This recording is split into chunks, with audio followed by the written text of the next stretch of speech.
Yes, welcome back into another edition of the Jungle Show. Thank you all for joining and listening. Once again, we are live here on Auburn Daily's podcast feed and YouTube channel, just like we are after every single Auburn basketball game, here to talk Auburn basketball. And sadly, again, we're here to talk about another Auburn loss again in SEC play. Lost 4 out of the last 5. This one, you fall to the sweep to the Texas A&M Aggies by a score of 83-78. Not the outcome that we all wanted, but definitely saw much improvement from this Auburn basketball team, from especially offensively from their game this weekend against Tennessee, and see what kind of momentum we can bring into the Alabama game on Saturday to try and get that win, which I think will be very important. We'll talk about that in a second. But to do that, I brought in my dad and co-host again. Dad, this one was hard, and we'll talk about the reasoning why here in just a second. But what is your overall thoughts on this one? Overall thoughts is we played maybe one of our better games that we've played all year, especially road games. Shot the ball well from 3. Did not rebound particularly well, but they're the top offensive rebounding team in the league, so we knew we would struggle a little bit there. We got production from 4 of our 5 slots on the team, a good production. Definitely. Everything went right. Yeah. Except for one stat category. Everything what went right. What stat category could that be? I don't know if you're surprised by this, but the back end of this show will be more about what to do next about the officiating. But Fire Pat Adams. The free throw count in this game was a little odd. A lot of it is just the kind of the way the game was going. Auburn was knocking down threes. Auburn had 9 threes in this game. Auburn was just playing so much better, and they were getting everything they wanted on the offensive end. And Texas A&M had to get to the line to get any offense and to get back in this game. But there were a couple of them in particular that I want to talk about here in a minute. But the free throw count was 39-14. You're not going to win a game on the road in the SEC when the free throw count is by a difference of 25. 25 shots. And they shot almost 80% from the line. You're not going to win on the road. You're not going to win at home. No, you're not going to win anywhere. You're not going to win on a neutral floor. It's just, I have never in all of my life playing basketball, coaching basketball, watching basketball, I've never seen anything like that. I mean, you always kind of go, hey, officials, let's see you even the fouls out a little bit. It's 7-4 or whatever. Yeah. And those usually come out in the wash. 39-14. 39 free throws. At one point, the announcer, I was listening to the radio call, our guys were like, they've made like 2 baskets in the second half. And this was late in the second half. That was about 7 minutes left to go in the game. Yeah, they made 2 or 3 baskets and had taken over the game. Yeah. It was really not fun to watch. Pat Adams needs to go away. He likes to see himself on TV, I think, because I don't know. TV 39-14. TV Pat, yes. Yeah. So, and before we just start, just making this all about the officials, because that's not what we're here to talk about. We're here to talk about the team and the game. But it is going to be hard. From those of you who watch this basketball game, you understand that it's hard to talk about stuff that went wrong for Auburn to not come out in the win column in this game, because there really wasn't stuff that really went wrong. No. Just like you mentioned, 4 of the 5 starters played absolutely incredible, and one in particular, Wendell Green, played great. He played one of his best games of the year. And I know he only went 8 of 18. He had 20 points. He had 6 assists. He had 4 rebounds. He was great overall. Jalen Williams, after a 1-10 performance against Tennessee, he comes out shooting the lights out. 3 out of 5 from 3. 3 out of 5 from 3. Also has 4 rebounds and 4 assists. He played great, even defensively. Like, I'm not saying that these guys just played good on offense. Auburn played well enough on the defensive end to win this game too. Jalen had 3 steals and a block. Yeah. That's 4 possessions that he stopped. Yeah. Outside of Janai Broome in foul trouble in the second half, Janai Broome was dominant in this game once again. 18 points, 10 rebounds, went 8 of 10 from the field. It's a great game from Janai Broome. Alan Flanagan had a really good game getting in the starting lineup after a bad game against Tennessee. Everybody had a bad game against Tennessee. Let's be honest. Yes, but he had 12 points, went 4 of 8 from the field, had 6 rebounds. And then Auburn got some, not great, but got a little bit of production off the bench. Lior made a 3. Dylan Carwell had a dunk. Katie Johnson had 5 points. But so let's talk about a reason other than the foul count and the free throw count and the officials why Auburn could have lost this game, because Auburn played, I think, one of their best games that they've played on the road. I think that only competes with the game against Washington, where you just put on an offensive clinic up in against Seattle. A bad Washington team. That's true. Yes, that's very true. This was a quad 1 game and a quad 1 opportunity for Auburn, which they're now 1-5 in. But let's talk about the shooting guard position. Zep had 6 points in this game, had 2 rebounds. 6 points is 6 more points than he's had the past 3 games. He at least scratched the stat sheet, and he made the statistician move his pen on the stat sheet. So yes, he did much better. And with that, what you're saying doesn't count for what Zep does on the defensive end or as a leader.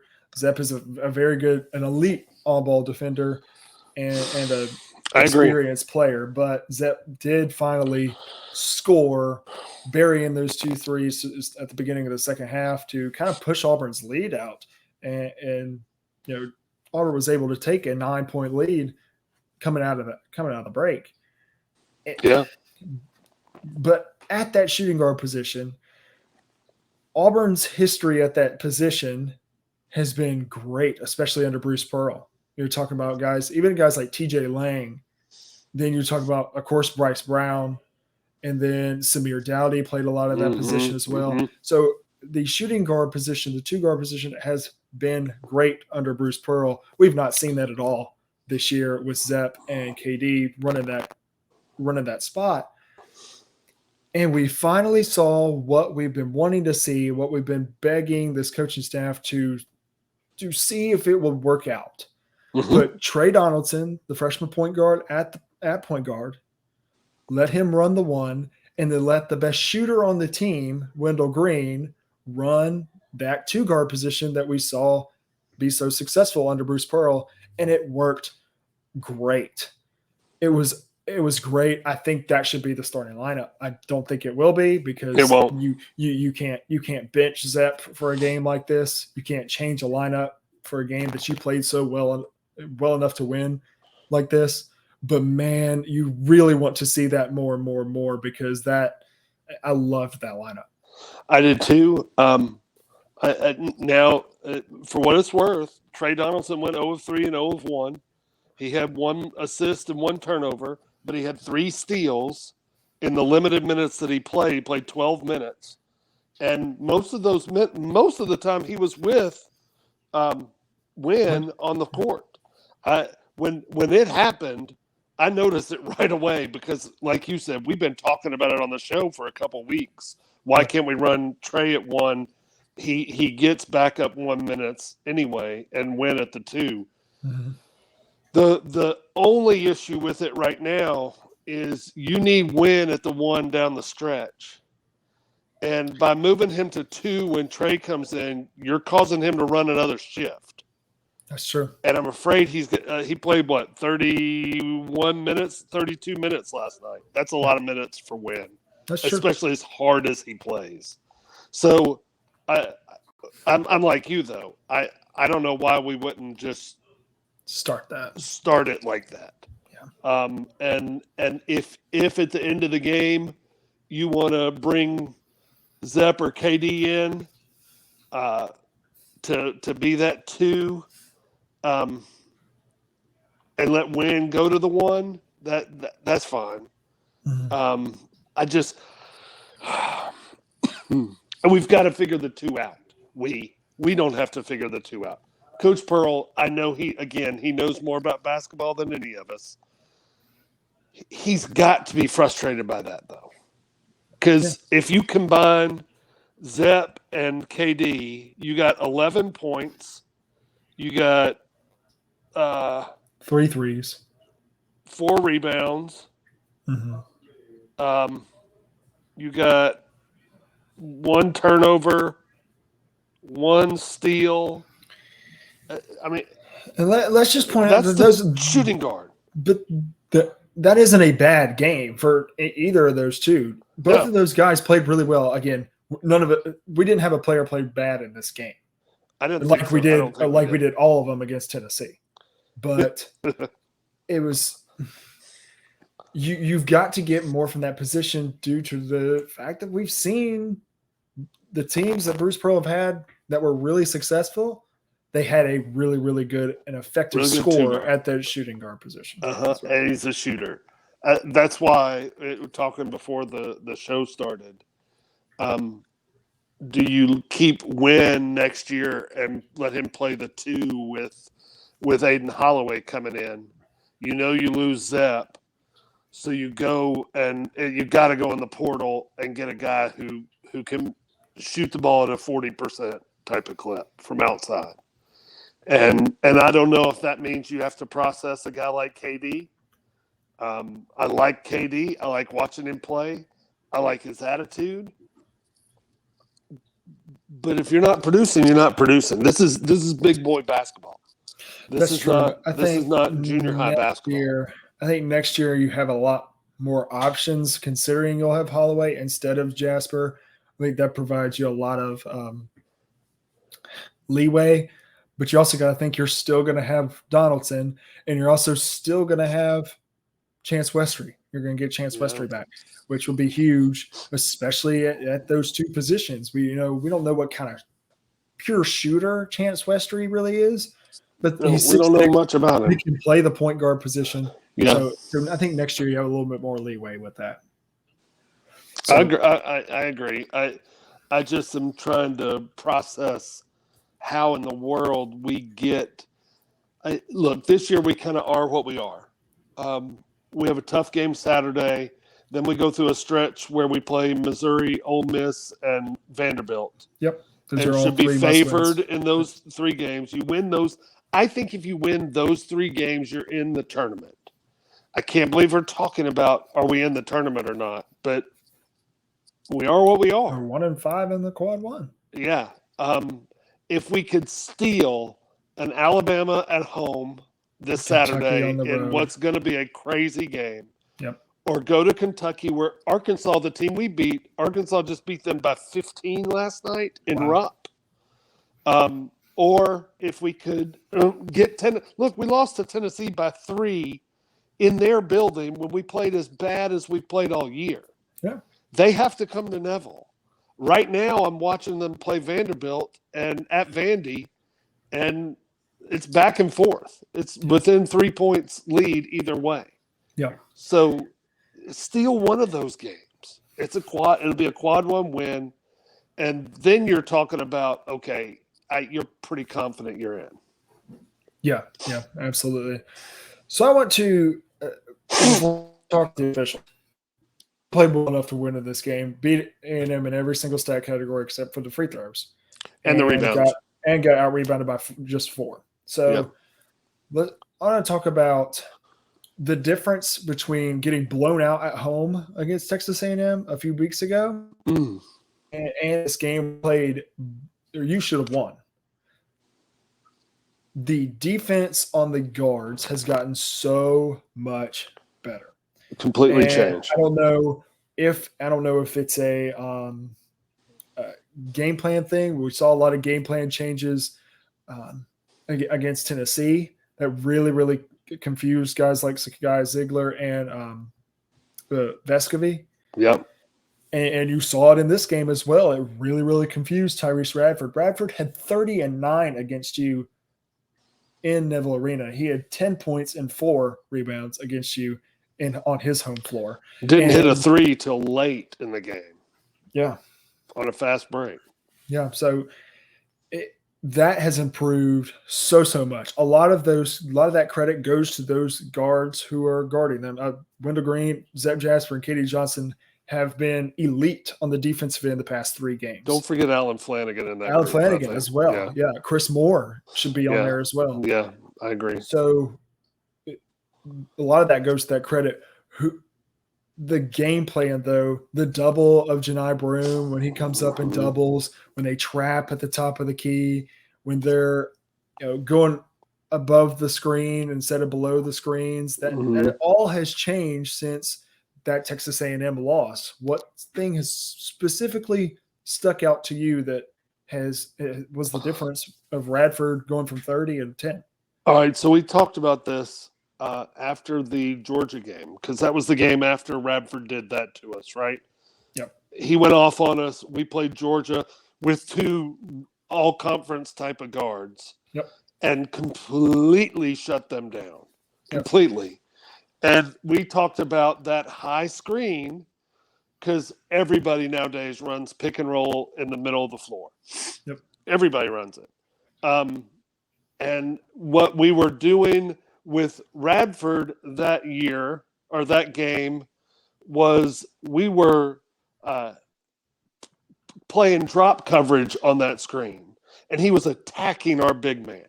When I say drop coverage, the big man is not hedging the screen. He's playing drop, playing back towards the lane to keep it from being a pick and roll. And literally Radford was just seeing that and attacking the big and scoring every time he touched it. Since that game, we have – so it's not even really a high hedge as much as it's okay, I'm going to make him go one way so we know which way he's going to go. I'm going to make him go left, or I'm going to make him go right.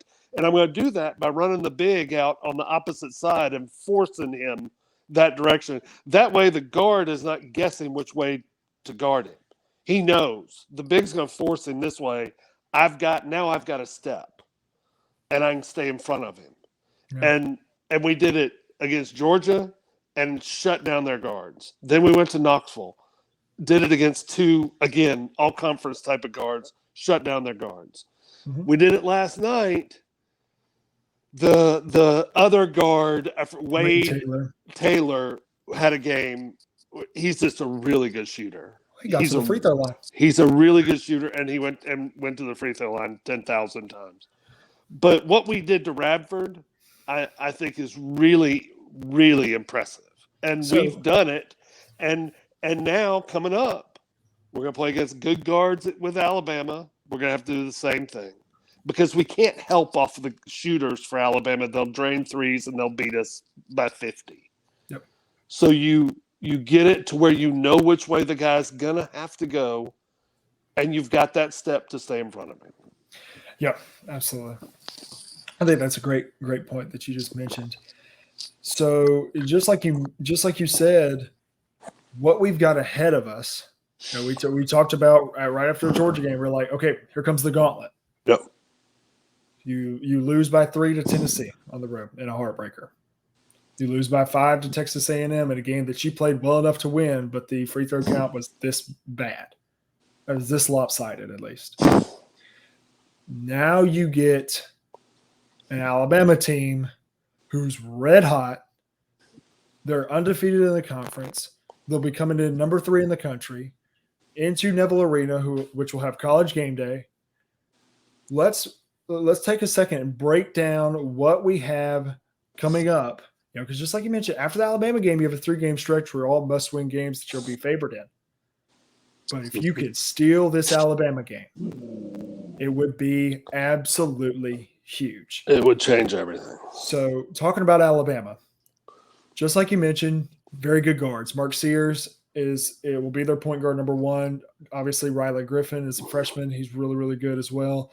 He's been playing great as of recently. Marty Burnett's back from injury, and Javon Quinterly.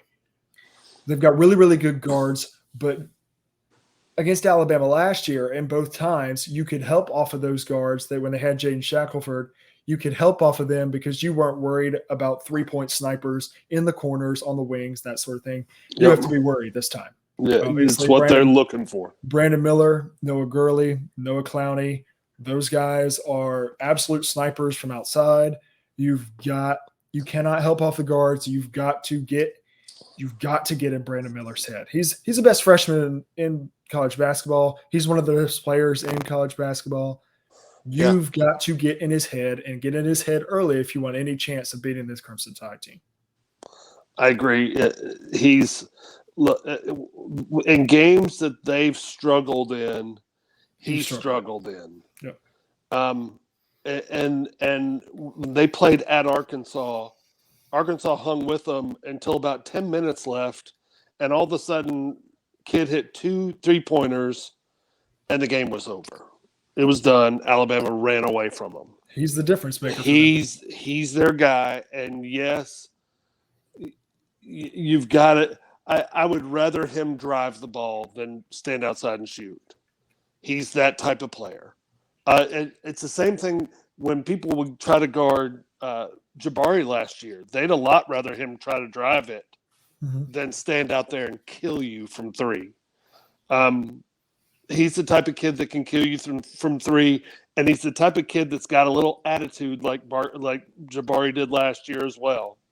That he wants to rip your heart out and knows that he's the best player on the floor. Absolutely. And he can change a game. Yeah. He can be guarded. He's not Superman. Jalen could guard him. I would not expect Jalen to guard him. He's done. Allen could guard him. Brandon Miller's had real trouble in the games that he struggled, which were the games that Alabama has struggled. And when he is guarded by longer, athletic wings who can compete with not only his height and size, but can compete with him, he can't just go right around it. I would fully expect Allen Flanigan to be that guy, especially with Flanigan being a senior like he is. Yeah. I would expect Allen's a lot stronger than he is. A lot stronger. Yeah. And a better athlete than he is. Yeah. Allen's going to give up 2 or 3 inches in height, but Allen's the athletic enough to do it.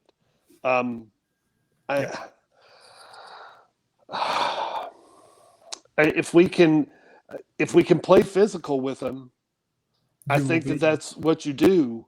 But my worry is we didn't even play that physical last night, and that team shot 39 free throws. So that's a great segue, right? Yeah. Let's You're welcome. Yeah. What? I don't. There's not a way to describe. If you did not watch the game Tuesday night, don't. There's not a way that we can sit up here and describe to you what was happening, especially in the second half. Just in the second half alone, Texas A&M shot 27 free throws. In that span of about after Auburn made its run to go up 9 in the second half, right out of the gate, right out of the break, Texas A&M made shot probably 20 straight free throws. It seemed like every time down the floor. Every single time down the floor. If there was a layup shot, they were going to the free throw line, no matter if it was make or miss, no matter who it was. It was just getting a little old. It was. I think I tweeted out or maybe snapped with you. It's possibly the most boring half of basketball I've ever watched, and it's my favorite team playing, and they're playing well. Yeah, but every time we went down to the defensive end, you knew a whistle was going to blow. Yep. And it was like, here we go again. Look with at the under 12 timeout, which came right at 12 minutes, like 11:59. So basically 8 minutes into the second half, both teams were in the bonus. They were in the double bonus. At that point, you look at the TV and go, this is going to take another hour and a half to play because they're not going to. They obviously. So the first half got a little chippy at one point, Well, and the referees didn't have control of it, and they're going to get somebody hurt. And then they called a really bad technical on foul. Alan Flanagan. Changed the entire game. For blowing a kiss at the bench, which their number 0, I don't know his name, had just the play before made a bucket or something and ran over to our bench and was talking to him all the way down the line, and nothing happened. Allen drops a 3 to put us up 10 and blows a kiss. Let these kids look. It's an emotional game. Let them play, have fun. But what happened? But what happened is the officials obviously went into the locker room and went, "We've got to get control of this game, and we've got to be the ones that control it," which is the wrong answer as an official. It's not your job to control the game. Yeah. In fact, most games you shouldn't even know who the officials are because they're not a part of the game. Who the officials were last. I know who Pat Adams is. Yeah. And I'd be interested to see Bruce Pearl's record in games that dude calls because I don't think he likes Bruce Pearl very much. Yeah. Just like you mentioned, I wanted to talk about that technical foul. Changed the entire outcome of the first half. Auburn had a chance to go up 15 in the halftime, and that technical foul after Allen hit the bucket brought them back down within 6 in one possession, and then they made a 3, and all of a sudden it was a 3-point game. Yeah. And then Texas A&M made a nice little run at the end of the first half to go up in the half, up 1, and then right out of the gate for Auburn in the second half, they go back up 9. An unbelievable running our start stuff, to the second half. Getting any look we want. Exactly. Playing well on defense. And then for the next 10 minutes, it was every single time. Like A&M didn't need to shoot the ball. They were going to go to the free throw line. I don't even know why we just played the game. Like it was a free throw shooting contest. Should have gone just straight. By the way, we're going to lose most free throw shooting contests because we're not a very good free throw shooting team. And when Wayne Green, who's one of the best in the SEC, goes 3 of 6, it's not a good thing. No. So while I think the referees changed the way the game was played and tried to take control where that's not their job, I also think that Wayne Green's got to make those free throws. Yeah. And can we talk about the timeout down 3? Final basically 20 seconds left. Yeah. 20 seconds left. Auburn comes out down 2. We were down 2. Okay. Did not need a 3-point jumper. We were down 78-76. Okay. And we came out of the timeout, ran something, I believe it to have been for Jalen Williams to shoot a wing 3, which at the time he was 3 for 5. And he was open. And it would have been a good shot, and I would have lived with it, whether he made it or missed it. He did not pull the trigger. There was still 10 seconds left on the shot clock. Mm-hmm. I don't think that there was enough awareness from the others to know that. And so Jalen passed it back to Wendell Green about 4 feet beyond the 3-point line, and Wendell just jacked it. He was really, really guarded on the play. And it looked like it got tipped and it missed. Yep. So we talked about this a lot with the Arkansas game last year, and a whole bunch of other scenarios. I mean, even to look back at the games that we won, game that we won in overtime at Mississippi State, the final play of regulation on that last year was horrible. Yeah, it was horrible. Yeah, it was. So the past 2 years, we've really struggled to get that final shot, which in the previous years we haven't. What does Bruce and the staff need to do to change that? So I think they have. Last year was terrible. That last play of the Arkansas game, I wanted to throw up at the end of that game because Wynn had been beating his man the whole time. All he had to do was beat his man and lob it to Walker, and we're going to overtime or whatever. Or maybe winning. We would have won. Yeah. So the other day in Tennessee, that's off a missed free throw. Wynn dribbles down, we run a set play to get him an open 3 look that he got clobbered on, and no call. Last night, we came down, we were running our set, didn't have anything. We called timeout with about 18 seconds on the shot clock. I thought, good timeout. That's the right thing to do. We get a timeout. They go and talk. Yeah. We come out. We run the out-of-bounds play, and Jalen has a look from about a foot behind the 3. It would have been a long 3 for him, but he'd been making 60% of what he shot. Yeah. I think the play was run for Jalen, like you said, and it worked. The play worked. That's the shot. That's the shot you want. And he hesitated and threw it back out. Yeah. At that point, the play's broken. It's broken down. It's gone. So Wendell had to shoot it. Wynn had to do something, and I wish when he thinks, I wish in his mind it would go, I've got to do something, drive to the basket. Instead of I got to do something.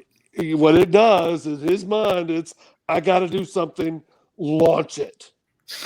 And he did it against Arkansas, and he did it last night.